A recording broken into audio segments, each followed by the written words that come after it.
Of you. You see, having moved length and breadth of the entire Kashmir Valley and having met so many youth who are doing extremely well in spite of the circumstances which are prevailing here for over a couple of decades, and they have fought to emerge as achievers in their own right.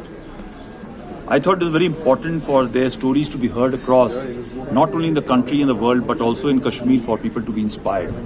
That while there is on one side a narrative, incorrect narrative is being run, but yet these young men and women have broken the shackles to achieve what they have achieved for themselves, for society and the country. And therefore, we reached out to the team of Josh Talks and requested them to come across and record their stories. And I'm indeed very grateful to Josh Talks, especially Mr. Ritesh Malik, who was the one who actually connected us to Josh Talks, and now Darpan Shahji, who's here to record these stories. 9 have been already recorded, and as has been already told, they have hit more than 1 million hits. And I'm very sure the stories which are now going to be recorded will inspire many more generations and many more youth of Kashmir.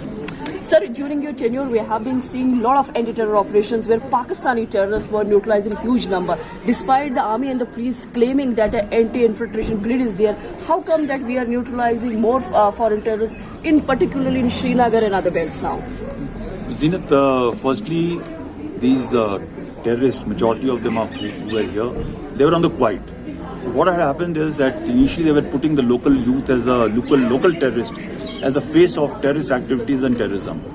As these numbers of local terrorists started drying down and coming down, they are now getting slowly exposed, and they are compelled to come out of their respective hiding places and anonymity to carry out strikes and conduct terror operations against the Kashmiri people or locals, non-locals, and other people.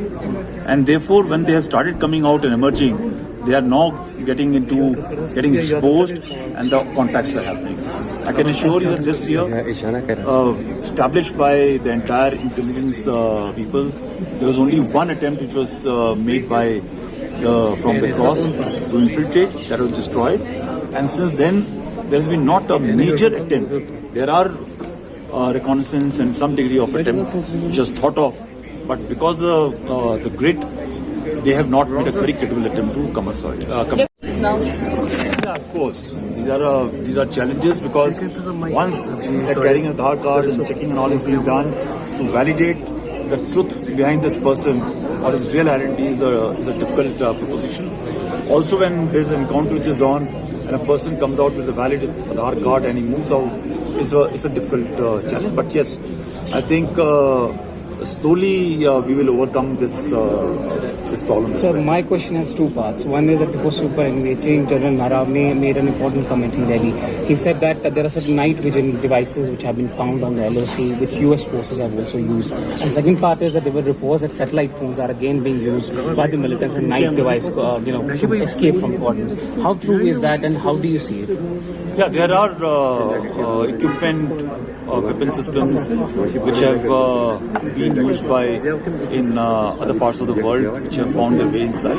It's definitely a challenge, but we have also changed our rules of engagement and procedures to contest that point.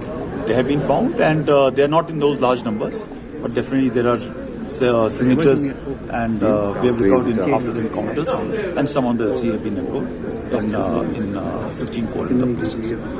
So it's not a big challenge. We have been able to work around that system. Yeah. Thank you, sir. Thank you.